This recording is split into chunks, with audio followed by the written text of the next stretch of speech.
yang menyatakan yang kita masukkan ke dalam pemilih yang kemungkinan besar tidak berubah pilihannya atau hampir dipastikan tidak akan berubah, itu pada pemilih Ganjar itu 73. Pada pemilih Anies 61, pada pemilih Pak Prabowo 59. Ya. Jadi ada selisih yang signifikan antara pemilih Ganjar dengan pemilih Anies dan pemilih Pak Prabowo. Kalau Anies dan Pak Prabowo kurang lebih sama, ya 61-59. Kalau Ganjar dengan Anies itu selisihnya sekitar 12%, itu signifikan. Demikian juga dengan Pak Prabowo, selisihnya sekitar 14%, itu signifikan. Artinya apa? Artinya pemilih yang mantap itu lebih besar secara signifikan pada pemilih Ganjar Pranowo. Dan sebetulnya tidak mengantikkan Mas Ganjar di posisi pertama kalau kita bicara dalam survei setahun terakhir. Kemarin ada juga yang baru rilis SMRC dengan rentang waktu tidak terlalu lama, ada pola yang sama. Survei kita temukan 3 nama, kemudian menarik Mas Ganjar bahkan sekarang mencapai angka yang bisa dikatakan melebihi angka beliau sebelum terjadinya Piala Dunia U20. Yang menarik juga adalah Pak Prabowo tidak terlalu turun. Kalau kita lihat dari 33 ke 31%, artinya kenaikan dari Mas Ganjar itu tidak serta-merta seluruhnya didapatkan dari Pak Prabowo.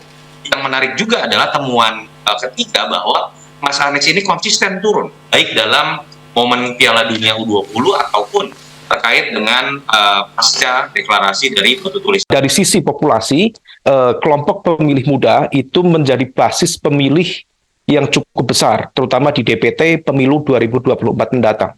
Masing-masing capres-cawapres juga harus memetakan karena masing-masing kelompok pemilih muda memiliki karakteristik yang berbeda. Survei Pilpres 2024 SMRC, pemilih kuat Ganjar Pranowo tembus 73%. Hasil survei Saiful Mujani Research and Consulting menemukan bahwa pemilih kuat terhadap bakal calon presiden Ganjar Pranowo mencapai 73%, sementara Anies Baswedan 61% dan Prabowo Subianto 59%. Demikian diungkapkan Saiful Mujani dalam program Bedah Politik bersama Saiful Mujani episode Swing Voters Anies Ganjar dan Prabowo yang tayang di kanal YouTube SMRC TV pada Kamis 13 Juli 2023. Saiful mengatakan survei SMRC yang dilakukan pada Mei 2023 menunjukkan secara umum ada 33% yang menyatakan masih sangat atau cukup besar kemungkinan untuk mengubah pilihan presiden. Sementara yang menyatakan kecil atau sangat kecil kemungkinan untuk mengubah pilihan sebesar 64%, namun masih ada 3% yang belum menjawab. Dalam sejarah pemilihan presiden langsung di Indonesia, kata Saiful, selisih suara antar calon tidak pernah terlalu besar kecuali dalam Pilpres 2009. Saat itu Susilo Bambang Yudhoyono atau SBY mendapatkan suara sekitar 60%, sisanya dibagi dua lawannya, selisihnya sekitar 20%. Sementara dalam 2 Pilpres terakhir, selisih suara hanya sekitar 5-10%. Karena itu menurut Saiful, angka 30% yang menyatakan kemungkinan akan berpindah pilihan itu besar. Kalau angka 33% tersebut cenderung pada calon tertentu, pengaruhnya akan signifikan. Namun jika berubahnya proporsional, pengaruhnya tidak akan besar. Jika perbedaan pemilih kuat dan lemah signifikan di masing-masing calon, maka perubahan-perubahan atau suara swing akan memiliki pengaruh yang signifikan terhadap perolehan akhir dalam kontestasi ini, ujar pendiri SMRC tersebut. Pada calon presiden mana lebih banyak pemilih yang mantap dan yang melemah tersebut? Survei ini menunjukkan pemilih kuat pada Ganjar 73% dan Anies 60% dan Prabowo 59%.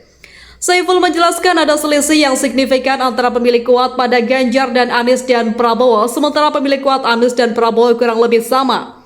Selisih pemilih kuat Ganjar dengan Anies sekitar 12%, signifikan secara statistik, sementara selisih pemilih kuat Ganjar dengan Prabowo sekitar 14%. Artinya menurut Saiful, pemilih yang mantap lebih besar dan signifikan pada pemilih Ganjar Pranowo dibanding pada pemilih Anies dan Prabowo.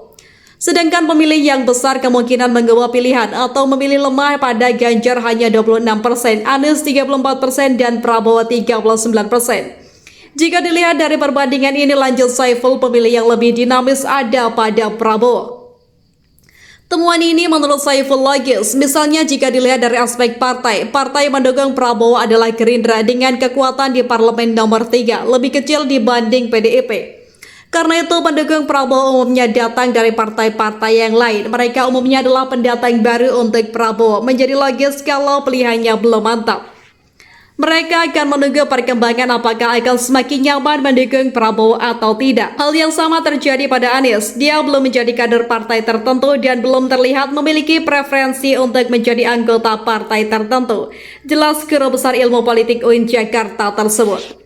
Saiful menambahkan partai dalam beberapa hal adalah jangkar untuk mengikat pilihan terhadap capres dengan partai politik.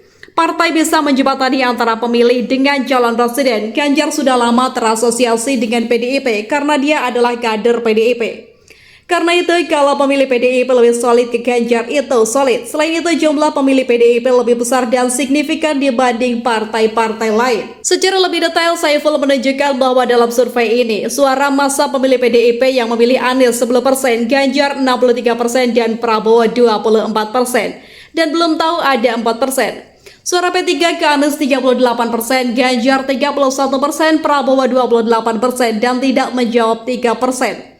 Pemilih Nasdem yang mendukung Anies 57%, Ganjar 18% dan Prabowo 20% dan belum tahu 5%. Pemilih Demokrat ke Anies 38%, Ganjar 30%, Prabowo 45% dan belum tahu 5%. Suara PKS memilih Anies 66%, Ganjar 20%, Prabowo 22% dan belum jawab 1%. Pemilih Gerindra ke Anies 8%, Ganjar 14%, Prabowo 76% dan tidak menjawab 2%. Masa pemilih PKB yang mendukung Anies 23%, Ganjar 41%, Prabowo 27% dan tidak menjawab 9%. Pendukung Golkar yang memilih Anies Baswedan 30%, Ganjar 26%, Prabowo 42% dan belum tahu 1%. Pemilih PAN yang mendukung Anies 54%, Ganjar 18% dan Prabowo 18%, tidak menjawab 10%. Sementara dukungan pemilih partai-partai lain ada pada Anies 13%, Ganjar 38% dan Prabowo 37% dan tidak menjawab 12%. Saiful memberi contoh tentang PKB, walaupun di tingkat elit PKB memberi dukungan kepada Prabowo, namun di akar rumput massa memilih partai lebih cenderung memilih Ganjar Pranowo. 41% pemilih Ganjar sementara pemilih Prabowo 27%. Perbedaan aspirasi elit dan akar rumput PKB ini menurut Saiful kemungkinan terjadi karena wilayah di mana basis PKB adalah Jawa Timur dan Jawa Tengah yang dominan NU. Wilayah ini merupakan asal dari Ganjar Pranowo dan beririsan dengan basis PDIP. Saiful menjelaskan pemilih Gerindra sudah sangat solid memilih Prabowo, namun basis partai ini lebih kecil dibanding PDIP. Prabowo sangat terbantu dan memilih Demokrat dan Golkar. Ini menurut Saiful yang membuat banyak pemilih Prabowo kurang mantap karena berasal dari partai yang berbeda. Masa pemilih Golkar bisa goyah karena elitnya belum memutuskan akan mendukung siapa. Masa pemilih Demokrat juga masih sangat kritis. Secara resmi Partai Demokrat mendukung Anies, tapi belum ada kepastian apakah harapan bahwa ketua umumnya bisa menjadi calon wakil presiden Anies bisa terwujud atau tidak. Pemilih Demokrat kurang mendukung Ganjar karena tidak punya sejarah partai ini mendukung calon dari PDIP. Sementara dalam dua pemilu terakhir Demokrat mendukung Prabowo. Karena itu wajar kalau ada kecenderungan mereka kembali mendukung Prabowo. Ini yang membuat dukungan kepada Prabowo dinamis karena pemilihnya banyak berasal dari partai lain di luar Gerindra. Sementara Ganjar lebih solid karena banyak didukung massa PDIP yang masih besar, kata Saiful. Pada Anies pemilih dua partai pendukungnya PKS dan Nasdem sudah solid, namun Demokrat belum terlalu mantap. Masih lebih banyak pemilih Demokrat yang mendukung Prabowo dibanding Anies. Yang juga menarik lanjut Saiful adalah PAN. Walaupun partai ini tidak bergabung dalam koalisi perubahan, tapi pemilihnya cenderung memilih Anies dibanding Ganjar dan Pranowo. Salah satu penjelasannya menurut Saiful adalah karena karakteristik pemilih PAN yang banyak berasal dari Muhammadiyah yang sejauh ini memiliki sikap yang cukup positif pada Anies.